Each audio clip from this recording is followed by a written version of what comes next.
Welcome everybody to the first episode of Beardy Game Fridays' late night discussion where we will be discussing Call of Duty E3 and Battlefield 5 being season pass lists.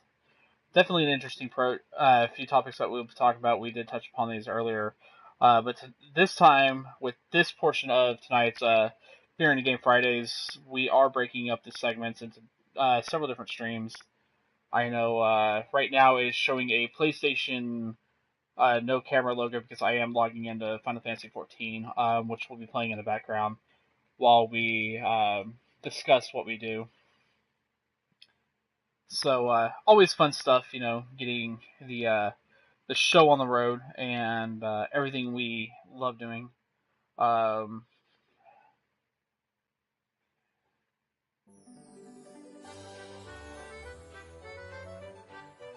so let's set these topics.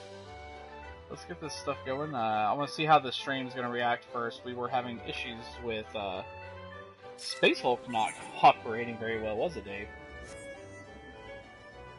We were actually having a lot of trouble tonight with our streams because I think it was just the peer-to-peer client. Because have you ever noticed, when we do Overwatch, we don't have a lot of problems.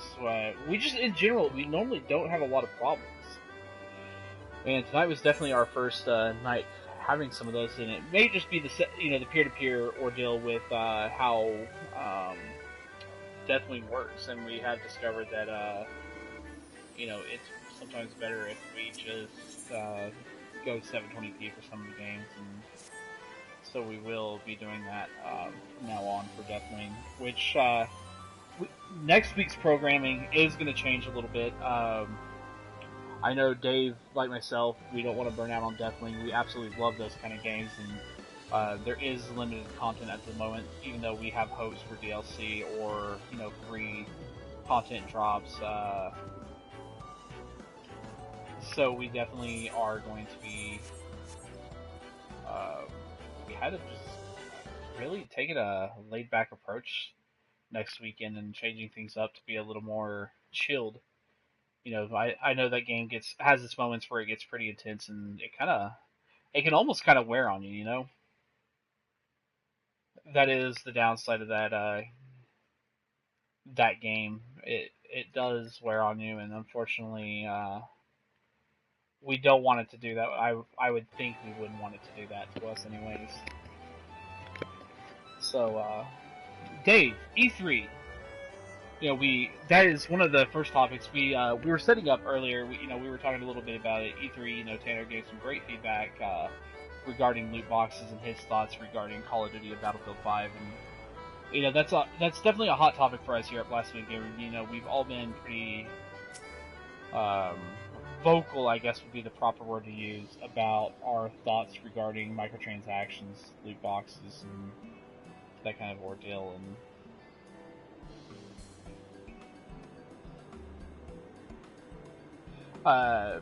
but let's talk E3. We got Kingdom Hearts getting a release date here pretty quick. We got Final Fantasy. We're supposed to be seeing some regarding the Final Fantasy VII remake or remaster, whichever you would like to call it.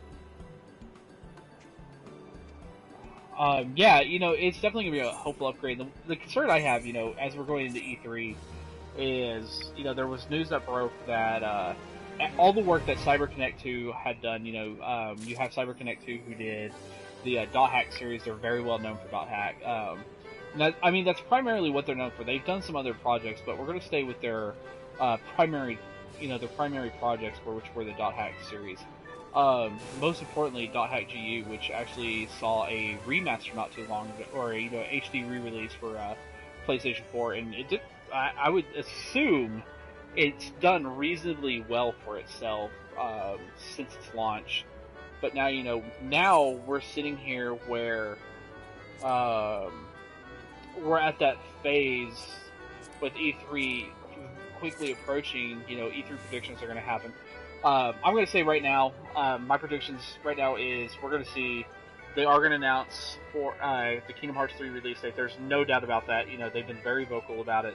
I think we're going to get to see the new work that has been done on Final Fantasy VII's remake, whatever you want to call it. I'm just gonna go with remaster.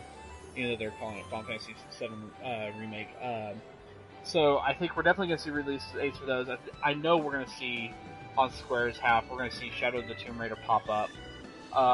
You know, there's no point for them not to show it. They've already given a release date way ahead of E3. You know, I'm going to look at Ubisoft. I'm actually going to say, you know, we're going to see The Crew 2. We're probably going to see something regarding a new Assassin's Creed because, you know, Assassin's Creed Origins was fantastic. I think by far it was the strongest in the series, and it definitely went back to what made Assassin's Creed Assassin's Creed. You know, they stepped back and went, how can we present it and make it look a lot better? So I think we should expect a new Assassin's Creed. I'm not gonna say we're gonna get a date, but you know, we're gonna see a reveal of some sort, or at least an announcement say, hey, this is in the works, no release date. You know, we already know Hideo Kojima is going to be present with Death Stranding. You know, he's been teasing the project profusely on Twitter. You know, he released that picture of the HD, realistic-looking moss on a bunch of rocks. You know, we know he's going to do something big. It's at that point with, you know, Sony having announced that the PS4 is finally ending it. You know, it's entering its final stages of this life cycle, which means, you know, next year, I'm going to say hands down next year, we're going to see PS5. It is going to get announced. I think we're going to see a handheld connection to the PS5 get announced next year. But this year, I think, you know, Sony is going to put all their ducks in a row. They're going to definitely come out swinging with The Last of Us. You know, there's no point in them not doing it. You know, they did say it was going to be this year. I think we're actually going to get to see Spyro, the HD collection, in action. You know, we're actually going to get to finally see gameplay of it because it looks phenomenal. You know, I definitely think Spider-Man is going to be there. That's my prediction. But, you know, the one I have my eyes on, Dave, is Bethesda. What the hell are they going to do? You know, the only thing we know they have is Rage 2.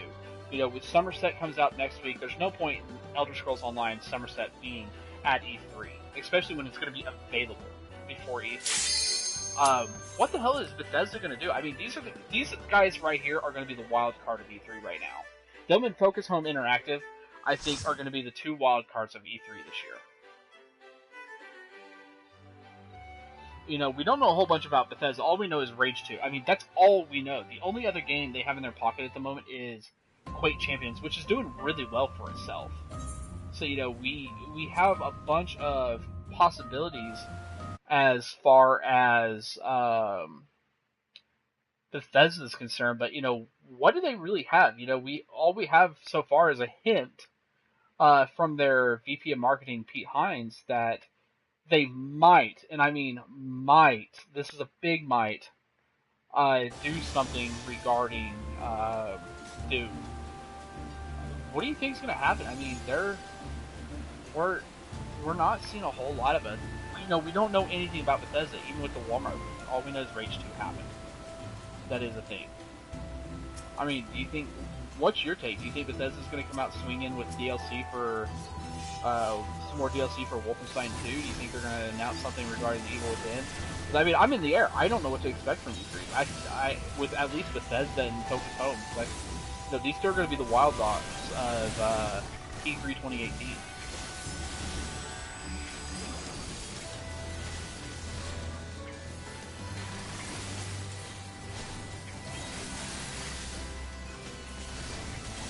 You know, and that's the upside about that's the upside about E3 is, you know, you get these companies that come in.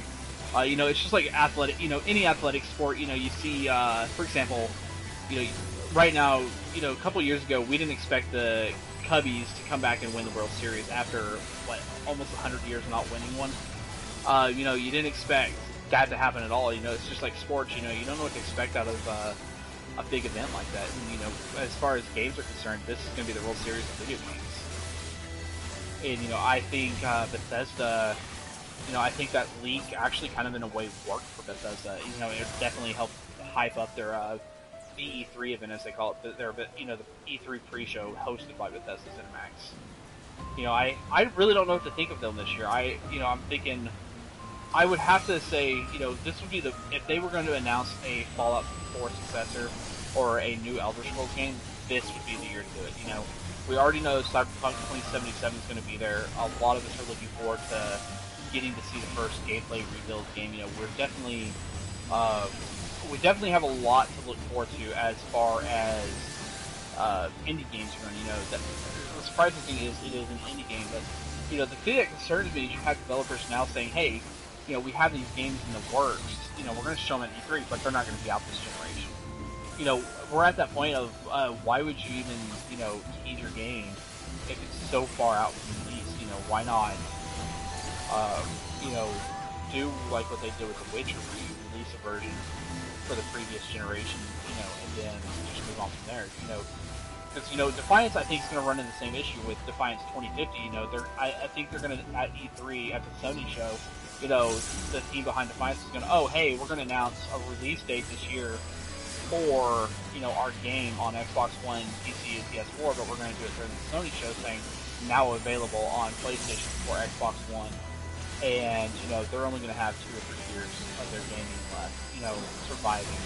Whereas, they could have just waited until the next generation and really hit it out the ballpark with the next gen, especially with the rumors of PS5 running, Ryzen technology and Threadripper technology. Now, the one that actually kind of concerns me with E3 is, of all the companies, I'm actually kind of worried about Activision. Call of Duty, that's great and all, but Call of Duty's Call of Duty. It's going to be big. The biggest move it has is the season pass removal from their game in general. They don't want to fragment their community. The only part we know that of the season pass that may be a viable substance for the game is the Zombies pass that could very well get announced in E3. But man, E3 is going to be a wild card. What are your predictions this year? What do you think is going to be the thing to watch for?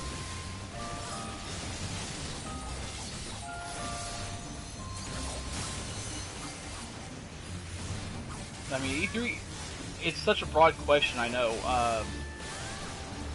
But, okay, let's put it this way. We have these titles that are already announced.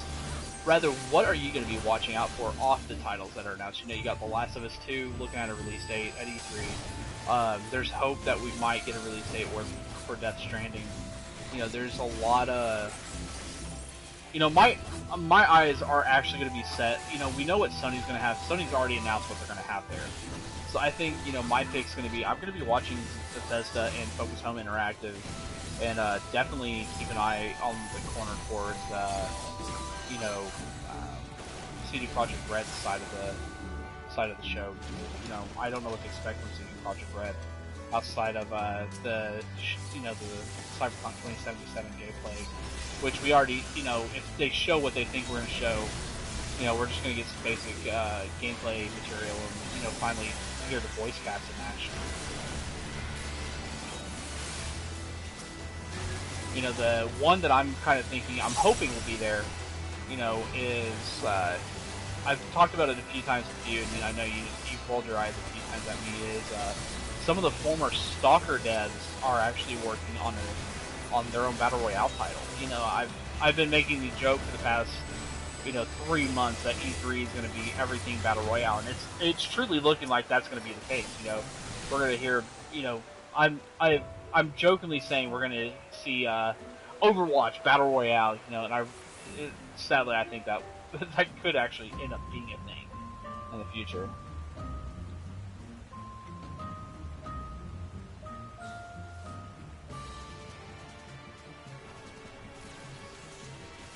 That's a good one, especially with the Switch entering its second year of life cycle.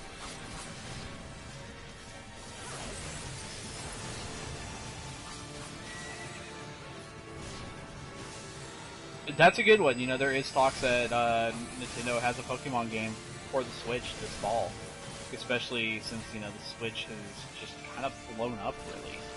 Really, I don't think anybody expected the Switch to do what it's doing right now. I certainly didn't expect the Switch to succeed. I was actually expecting Nintendo to pull, and Nintendo would just drop the ball halfway down the court. And unfortunately, not unfortunately in a bad way, but unfortunately, I am wrong.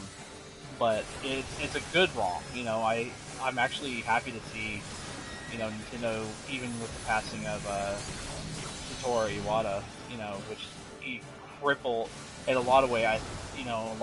I would have to say I think that it really broke the hearts of a lot of gaming fans seeing his passing.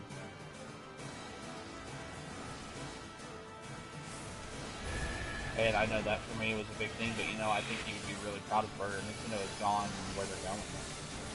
I really think that is. I think that it's a great move. I think they definitely learned from his legacy and continued on. And I think the big project I think they're going to have is they've already confirmed. Metroid Prime 4 is in the works. We got a Pokemon Switch in the works, or Pokemon RPG as between co-names. So definitely, definitely keeping your eyes on Nintendo's a tough one.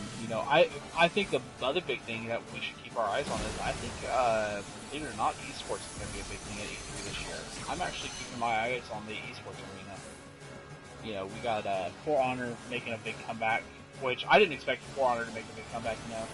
The Division did a great job coming back to life after having a really rocky launch. Its second year has been the best one so far. Fans are loving it, the critics are loving it, and a lot of people are genuinely, finally, it seems like it's, finally become what it should have been.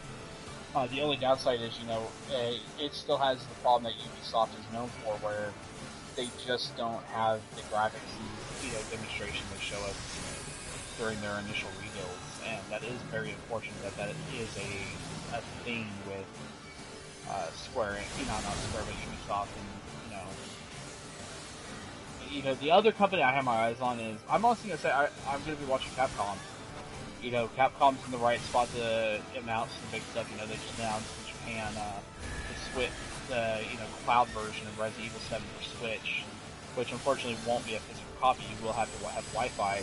But at the same time, it's showing that the Switch is a lot more capable than we give it credit for. So I think you're onto something with keeping your eye set on Nintendo and what it's going to be doing.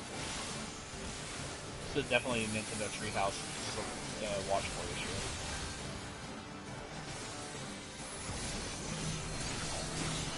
But where you were going to say something, and I was continuing on my sentence.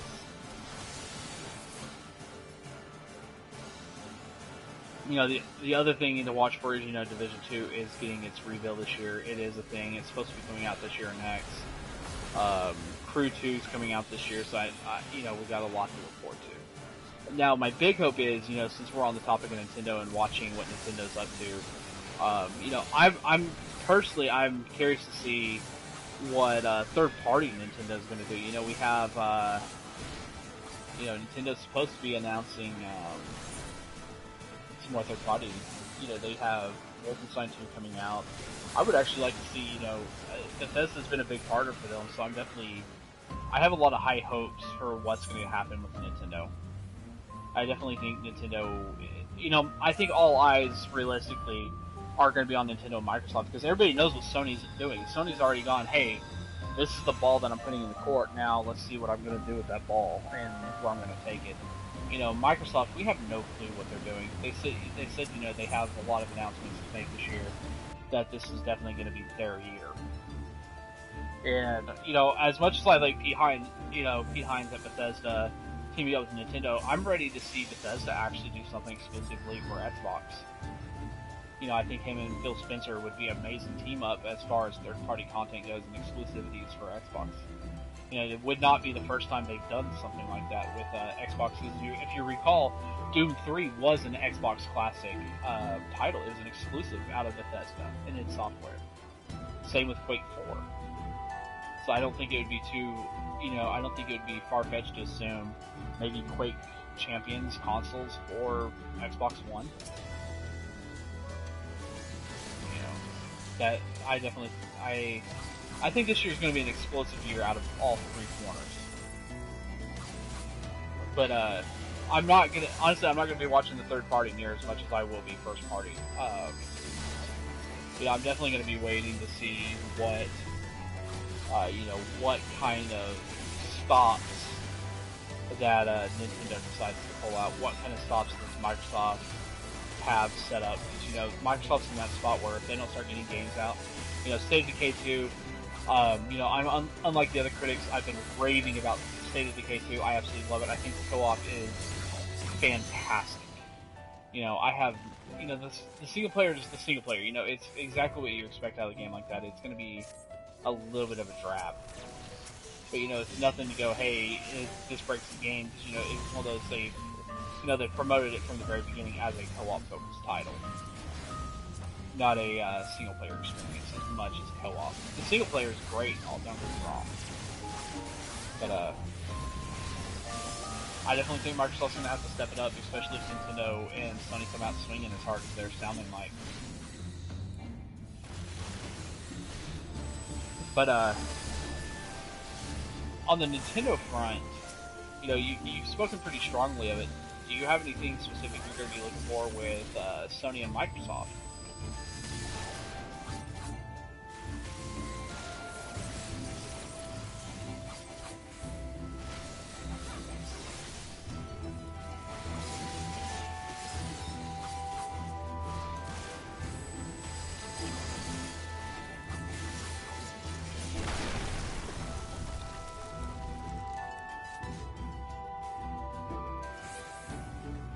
And that's the big thing is that with that being a triple, a multi-console release, we definitely, you're gonna have it on the Xbox and PS4.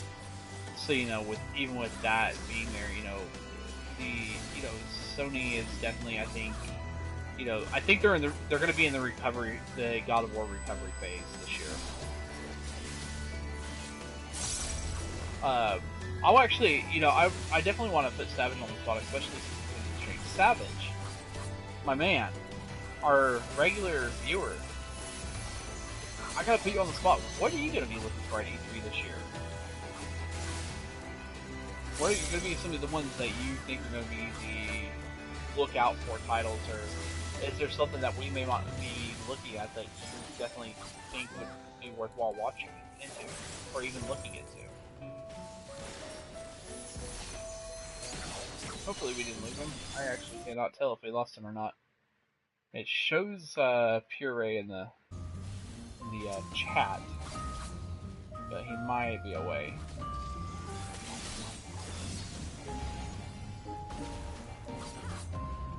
But like the big thing with me right now is E3 is going to be huge. I think this is going to be one of the biggest years of E3, and I definitely think it's going to make E3 worth watching again. I think last year. It's kind of sad to say, I think, when Jeff Keighley was, hosting the VGAs, I definitely think the VGAs were almost as good as E3. PlayStation Experience was a very low-key, Sean Layden and everybody at Sony said this year was just going to be a lot of, table discussions of projects that they've already discussed. They don't have anything new to really announce. The only thing Sean Layden really, Sony really announced was Andrew House stepping down. And, John Cadera seems to be in a great spot. He's coming in at a really good time to take over Sony. He seems to have a lot of passion and drive about the fans. And, I'm ready to see, I'm honestly ready to see the, John Cadera, stage, what he's going to do on the stage this year. I'm definitely ready to see if, he can be, the Andrew House replacement that, Sony really needed at the time. Or needs at this moment. I really hope he. Let me finish this MSQ. I actually am doing my MSQ at the moment, trying to get through patch 4.1. Then yeah, we can definitely do so, and kind of. Now we talked about it. I know you're probably exhausted on the topics because we've talked about these before, and with the late night discussion being truly focused on more in-depth looks at this and kind of just a laid-back personal look at it. We looked at it from the press perspective of being press members and just, even connoisseurs of video games. You had a brief change. I know Tanner was very spoken up about his thoughts regarding the transactions. He definitely had some good feedback about the approaches that he expected them. He didn't really have a chance to say your thoughts. What are your thoughts on it? Like, what are you expecting with Battlefield? Or let's put Call of Duty on the spot. Battlefield 5. I think everybody knows it's going to be Battlefield. There's nothing changing as far as Battlefield is concerned. We're expecting an experience similar to Battlefield 1, as far as it seems like everybody's kind of winding down for that experience. Because Battlefield 1 was great, even though it lost a lot of its player base pretty quickly after the season, the DLC release. But it goes back to that whole thing that Tanner mentioned. Since Tanner's not here, I'm gonna kind of fill in the dots. He definitely feels that the season pass splits approach will actually benefit these games more than having a season pass. The one thing they could do to recover from not having it, outside of microtransactions, is customizations. Loot boxes that are purely cosmetic, and you can earn them more, you can unlock them with real money. But what's your thoughts on that? Because I know you very briefly spoke on it. You really didn't have a chance to give your full uncandid opinion on that.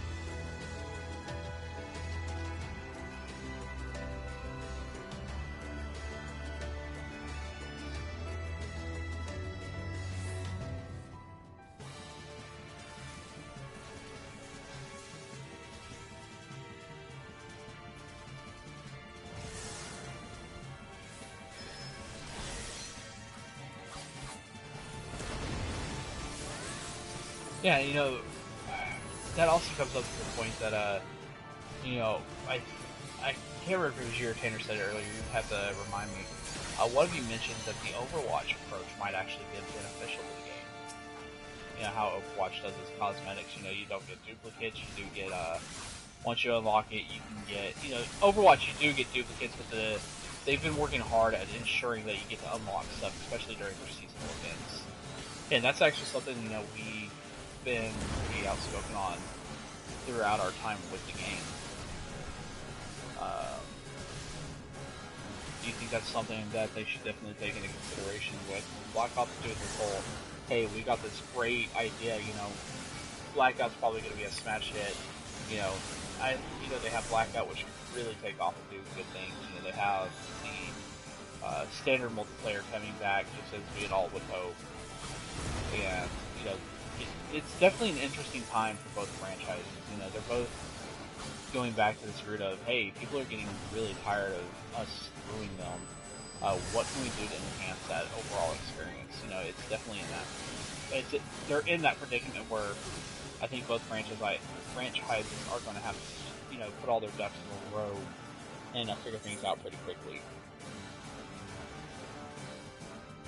The only thing I can think of as an alternative is, take the Rainbow Six and For Honor approach and just do early access passes.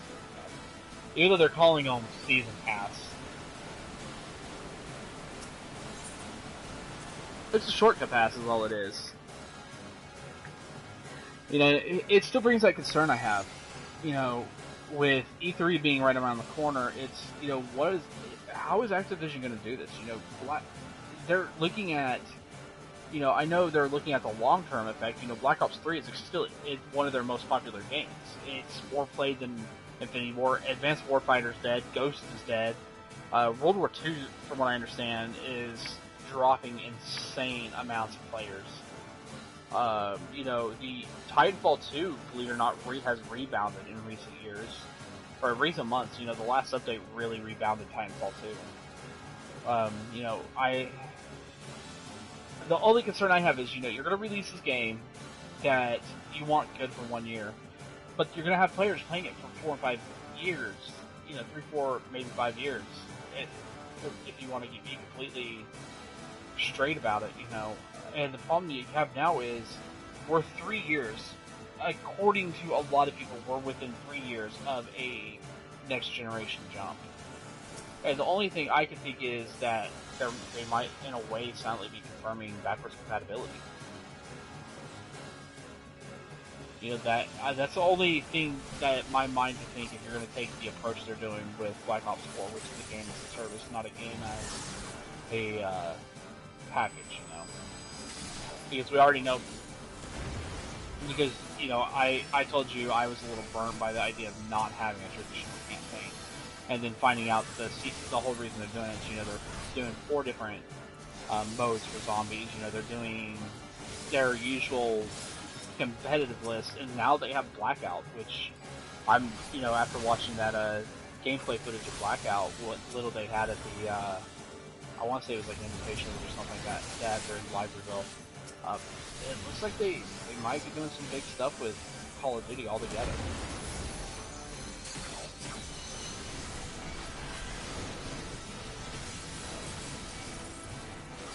Oh, look at what happened with Destiny 2. Activision's got to do something. You know, they're the publishers behind Destiny 2, and Destiny 2. I don't think their update for Destiny 2 did what they thought it was going to do.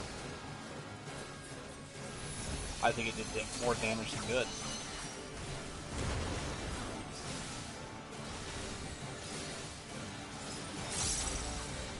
But one of the things I'm curious about with Sony and Microsoft, this is on the firmware side, not video games. We're talking actual features. Microsoft's recent dive into looking into Discord integration with the Xbox One. You know, that definitely had me going, what the heck are they planning, you know? Is Microsoft confirming that they want better features for Xbox One users? You know, what would the point of that move be besides, you know, finding your friends at PC games? I mean, I'm kind of confused with this approach Microsoft is taking.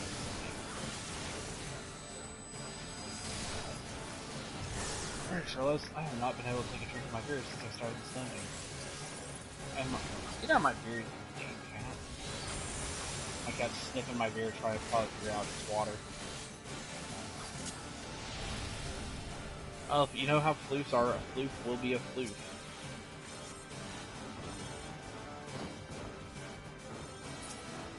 I just think this year, you know, we got a lot with E3 going on, and man, I really don't know how to feel about E3. It's just, there's so much going on. It's, you know,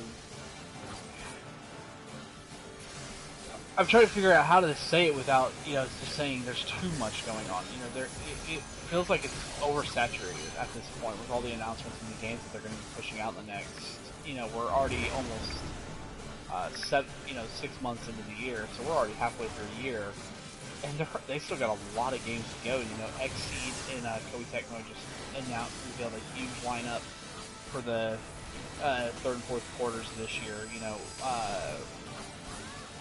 and Sony, I think, is going to draw out all their guns this fall. They're going to be going third, fourth quarter focused, and they're going to definitely going to be releasing a lot of stuff.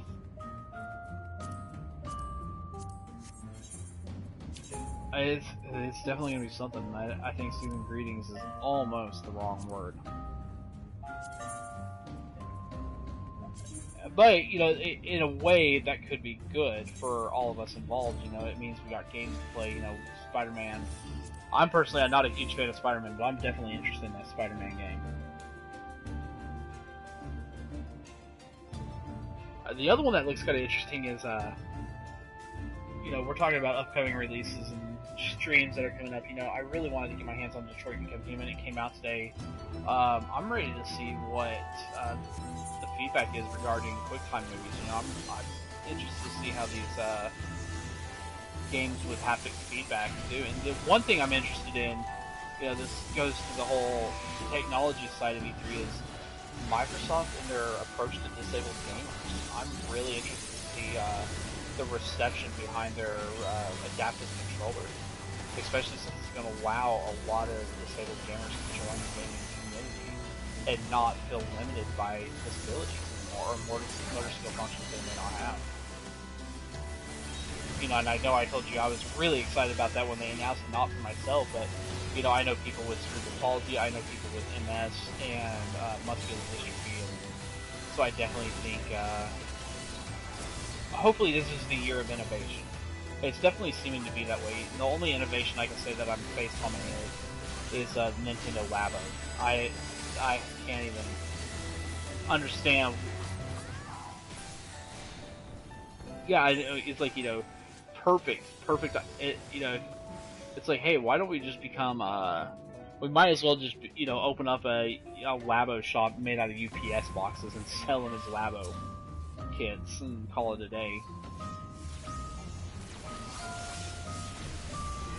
But ladies and gentlemen, I think we're going to be streaming for a little bit more, and I think Dave and I are just going to kind of chill tonight, and we'll be back tomorrow with some more streams.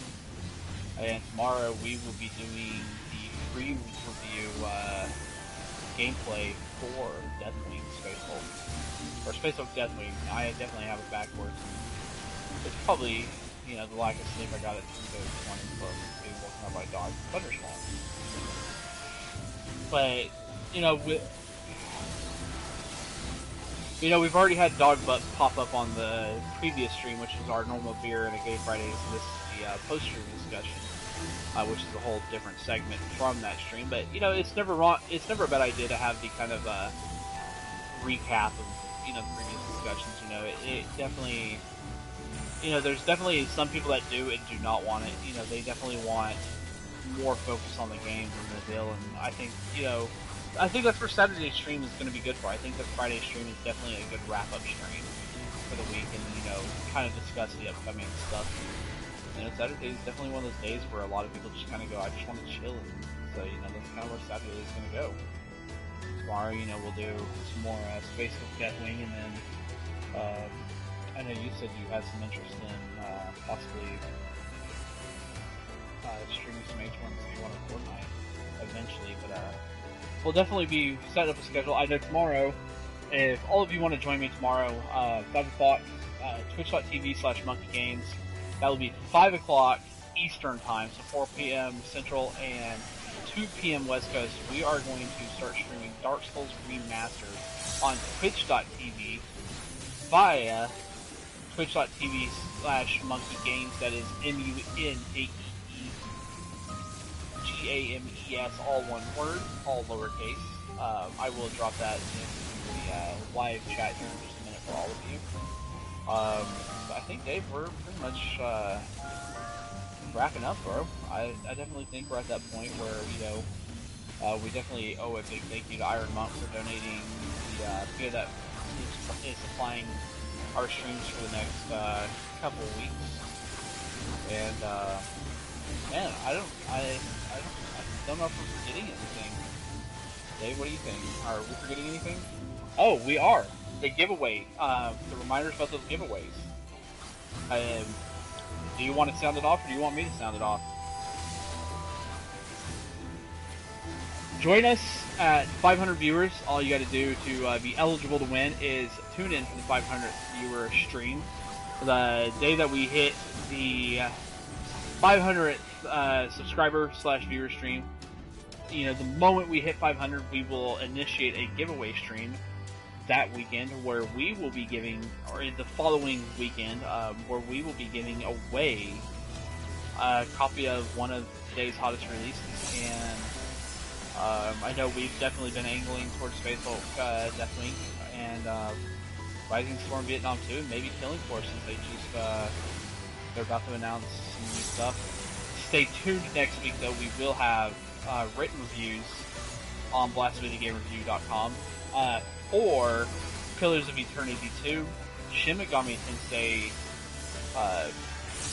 Strange Journey Redux for the 3DS, and we will have a review for Space Hulk Destiny on PS4 and PC. Definitely some big stuff. We have Tyvon's review coming out tomorrow for the Fall Part 1, which is the re-release of the Fall, which originally launched on, I wanted to say, I could be completely wrong, correct me if I am, PS3, 360, and Xbox 360. Yeah, Xbox 360 and PS3 and PC. And now, on PS4, Xbox One, and Switch. So we definitely have a review of that ready. You can also check out, starting today, Tyvon's review for MLB the show 18, which is now available on classicvideogamerreview.com. And you can stay tuned to hear our channel here when we will have a video review, one of our first ones, which will be a non-score based review for all video game reviews that are done on YouTube. For Space Old Death Wing, we will be using a, I would like to call it the buy or toss score rating instead of just using one that's already been trademarked. Since everybody's starting to do the buy, buy, use, rent, that scale.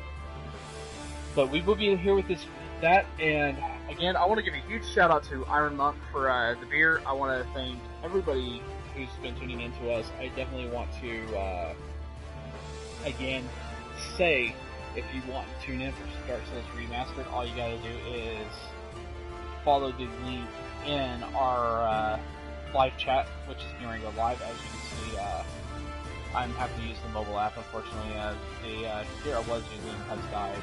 So I will get that link here in just a moment if it doesn't type it on me like it just did.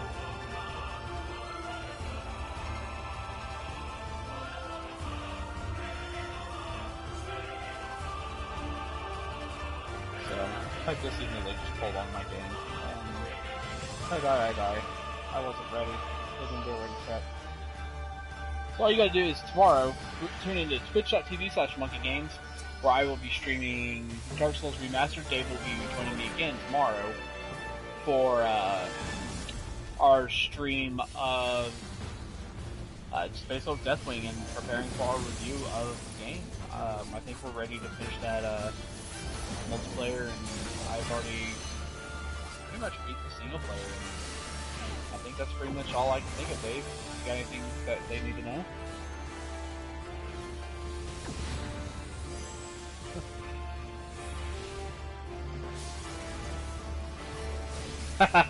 So, you heard him. Tomorrow he will be joining me with some beer, and then for Sober Sunday, we will be doing some Overwatch for Sober Sunday. I know it sounds like a funny name, but 2 days of streaming and drinking beer and talking games, kind of does you in. And we got some people tuning in, so we may not shut off the stream just yet.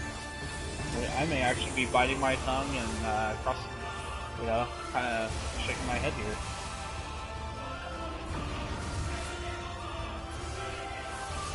You tuned in? Loser! But, since we are... Yeah, I'm doing a little more than partial samuraiing. I don't want to hear that.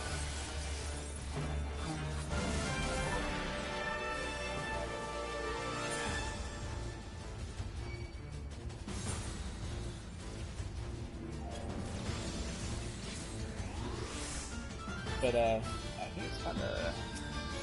I'm going to shut it down after this fight, because I definitely don't feel like dying. Because I've died quite a bit in this dungeon since I've never been here. I would rather not risk, dying. Nope. Quit putting me in the circle. And how about this at my teammate? And I hit really, really hard. Ooh, that had hurt.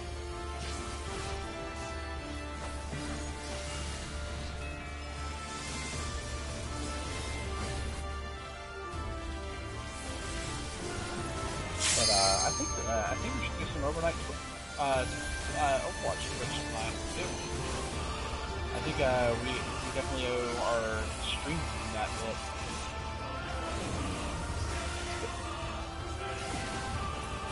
You can only do so much Overwatch. We love it, but you can only do so much, especially with the server errors and me feeling horrible because Crane's been getting really, really screwed.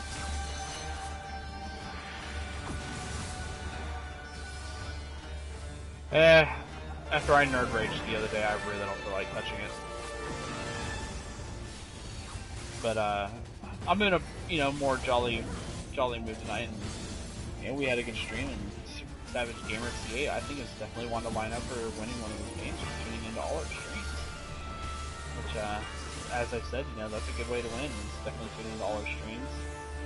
Subscribe, get some subscribers, and we definitely have surprises for coming from QuakeCon this year. I think we're going to be doing some swag giveaway if we have enough subscribers.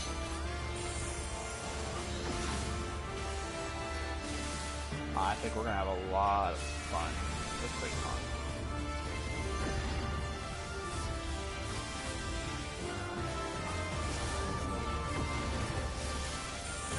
Oh, low blow, bro. Low bro, blow. Low bro. I'm confused. Low blow, bro. I'm a. You didn't confuse me. This boss just confused me. I just got confused by a giant woolly dragon where the hell he is.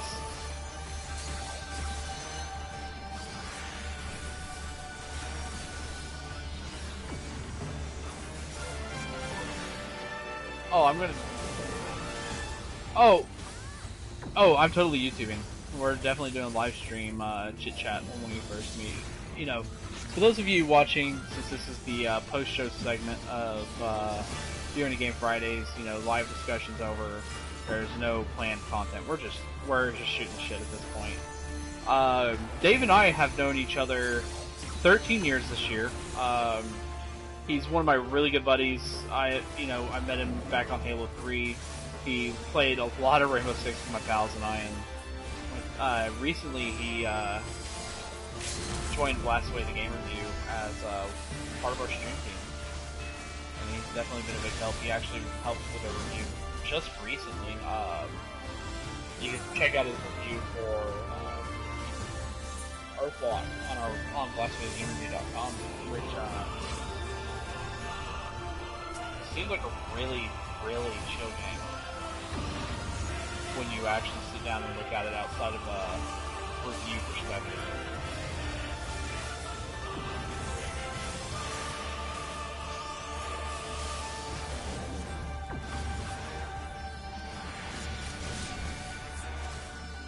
Woo! That almost hurt.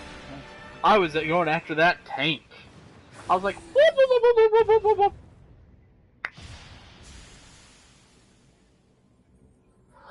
Oh, buddy. Oh, buddy. I don't know, man. You definitely had me going. You definitely had me curious to what's going on with that and what's going on.